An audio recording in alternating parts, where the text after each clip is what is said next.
talikuran, smart, ug sports enthusiast. Siya si Martin Javier, usa siya sa mga hangk nga sportscaster sa NCAA.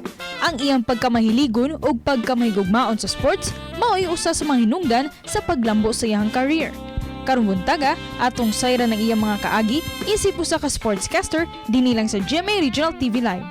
Maayong buntag, Martin. Kumusta ka ngayon? Ano yung pinagkakaabalahan mo? Okay, maupay na aga sa lahat po ng mga kapuso natin na nandito sa Leyte, Tacloban, Leyte, at syempre po iba't ibang parte ng Visayas region natin. Maupay na aga. Maraming salamat po for having me here. Unang beses ko po to sa Tacloban, Leyte. So talagang excited na excited ako to be here. Ngayon na off-season pa ang NCAA, how do you prepare yourself for the upcoming season 99? How do I prepare myself for season 99? I think po unang-una, yun, syempre, I keep my body fit.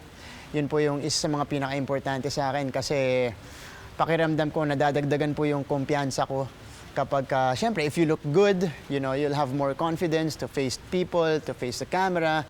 Looking back to the past 3 seasons of NCAA, ano yung mga memorable moments mo sa NCAA?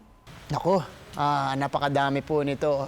Unang pasok po namin, pakiramdam ko memorable to kasi unang pasok natin, NCAA Season 96. So syempre po, kalagitnaan po to, height pa po to ng pandemic back in 2021. So wala pang live games. Ang ginagawa pa lang po natin, meron tayong studio show, live show. So di namin alam kung paano siya maglalaro. So memorable yun sa akin kasi ang dami kong na-experience doon as a host. Natuto ako magpa-games sa set, natuto ako magpa-game show sa set, natuto ako magpa-cooking show sa set. And Martin, talking about a lot of blessings this year, halos naikot mo na ang buong Pilipinas kasama ang GMA Regional TV and Synergy events. Ngayong nasa Tacloban ka, how's your experience dyan sa Tacloban City so far?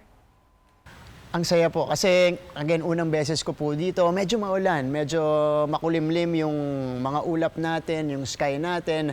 Pero una pa lang po, pagkalande ko, ito pala yung Tacloban. First time ko dito sa Tacloban, Leyte, so talagang excited ako makita kung ano yung scenery dito. Tapos nabiyayaan pa tayo ng side trip ng konti, nagpunta tayo sa MacArthur Park.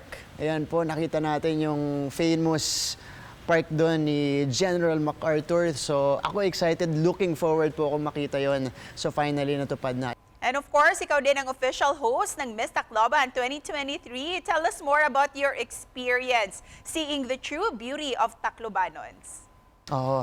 It was quite an experience. It was an honor to be the host, one of the hosts of the return of Miss Tacloban. Kasi syempre, iba to. Isa to sa mga pinaka-inaabangan dito sa ating region. Of course, Miss Tacloban, they're representing the entire region in the future pageants as well. So, malaki to. It was such an honor for me to see those ladies perform very well on stage. I think that's the most important part of everything. Daghang salamat sa iyo, Martin. At of course, marami pa kaming aabangan sa iyo sa iba't ibang regional events at sa NCAA. Kaya naman, please invite and thank all our kapuso dito sa Central and Eastern Visayas. Ayan po mga kapuso, sana po tuloy-tuloy po ang suporta, hindi lang po sa akin, kundi po sa upcoming season ng NCAA. Next season po, I think it will start, this is a preview, but it will start around September, so abangan niyo po yan. Right now, we're doing replays. Right now po, we're doing din iba-ibang masterclass para sa mga young hoopers natin in different provinces. Daghang salamat, Martin, for joining us this morning. Thank you, Miss Cecil, at maupay na aga sa lahat po ng mga Bisaya na nanonood ngayon.